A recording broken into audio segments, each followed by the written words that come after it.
Awesome. So, Cliff, let's start at the beginning. I know, you and I are up there a little bit in age. So, when we start talking about the good old days, when technology wasn't quite a thing anymore, or wasn't a thing. But anyway, I know that you claim a lot of different places as home. You can claim Yes, Oklahoma, you can claim Missouri, Tennessee, probably a little bit of Texas as well. yes. Tell us a little bit about your upbringing and where Cliff started. So I was born in western Oklahoma, in Woodward, Oklahoma, near the Panhandle. My dad was a highway builder, construction man, and so they moved a lot.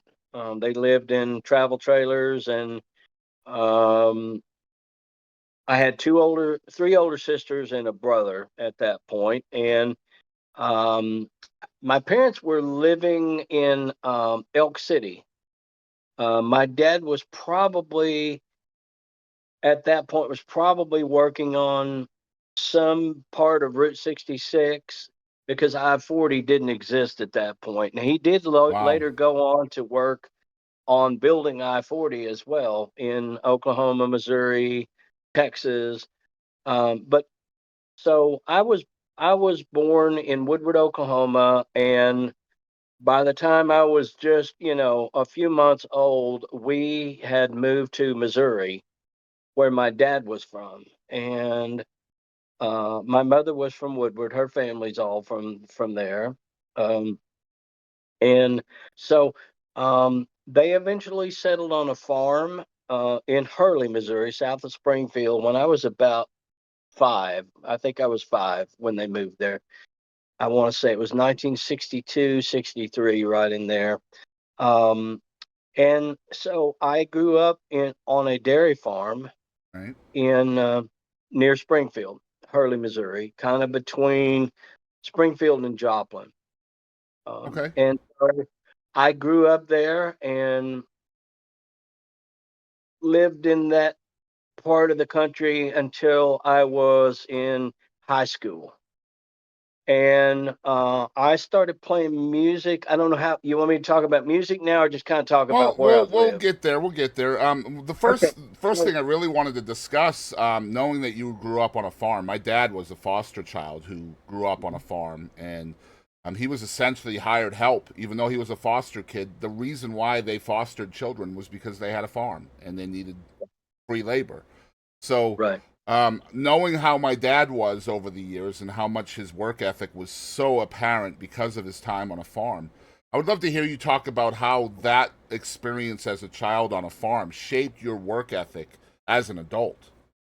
Well, because my dad worked away on road construction, my mother was in charge of the farm, and so it was me and her and my older sister, the youngest sister. The other two sisters had married and moved away, so it was just the three of us. And then largely, as time went on, it was just me and my brother and my mother. So it was really up to us Right. to get the work done. And we milked cows, um, which that's a 6 or 7 day a week job. You Hmm. can't just not milk them. You Yeah, have to there's no milk off them time. morning.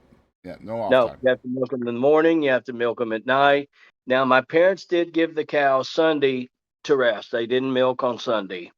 But we also, so we had 50 head of milk herd, which were largely Holstein.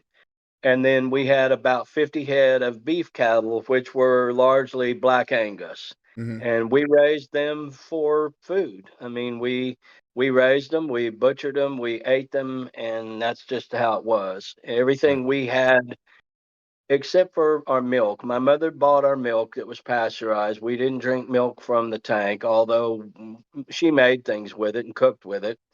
But everything, so we were self-sustaining. Hmm. But the reality is even so, I was 5 and a half when I started working in the dairy barn, and I remember those days very well. And it was hard work. Yes, it was very hard work. But the reality of it is, if I wasn't up at 4:30 to bring the cows in, so the milking could largely be done by the time I caught the bus and went to school. And my mother would finish up the work and clean the barn because we had to go to school. And then when we get home, we had a little time and then process started over again. And only in the evenings, we'd stay till everything was done. Right. And so, as an adult, like just to fast forward briefly, how was that experience? How did that shape your work ethic later on? Because the mentality is the work has to be done. I might as well do it myself, right? Well, the work has to be done, and if the work doesn't get done, everything stops. No money gets made. Nothing happens. If the work stops on a farm, you can just expect that bad things are going to follow. Exactly. Animals are going to get sick. You can't afford that. So, I mean, it's like we were all independent on each other as Right. this kind of little cottage industry. And I took great pride in the fact that, I was able to help my mother and my brother and to our family to work. And then there were 3 of those years that we also raised cucumbers in the summer. So we'd finish milking, we'd go to the cucumber field, we'd finish with that, we'd take the cucumbers and keep them in the truck, and we'd milk, and then we'd take the cucumbers to the factory 30 miles away. Wow. And it was a nonstop. We'd get home at 10:30 at night, and we had to kind of eat on the run. And so you're talking about a kid. You're working from 4:30 in the morning until 10:30, 11 o'clock at night, and then you're getting up the next day and With you're doing school it mixed again. in, by the way, with school mixed With in, like yeah. with school mixed in the school months, yeah, it was. And in the summertime, we milked and raised cucumbers. It was just nonstop work. Hmm. And then we lived in a rural area, so when we had time off, my mother would take us into the little town, and we could play pinball. We got a little allowance every week. We could play pinball. We could get our soda or candy and go swim in the creek, and that was our life. And so, And as we talk about your career going forward, and I can't wait to really get into the nuts and bolts of who you are. It's apparent to me, as an outsider looking in at your life, that farm experience really did shape the way you worked.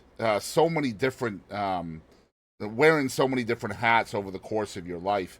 It's apparent that farm life was part of that, and I'm really it, looking it forward to talk about that as well.